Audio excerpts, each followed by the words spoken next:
Österreich. Diese See? Ja. Nein. Ein Moment, diese See, nein. Diese See ist نگاه کن چه جایی امروز. Neuschwanstein, weißt du. اوکی. Wir waren dort. عجب جایی اومد امروز بس نگاه کنین دیگه لذتش ببری کیف کنین واقعا نگاه کن آقا این اون ها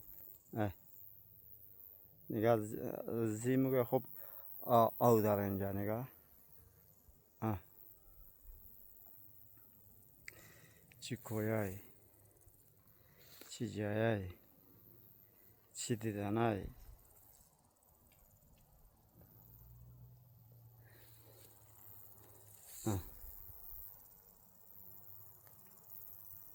اینم از گذشتن امروز ما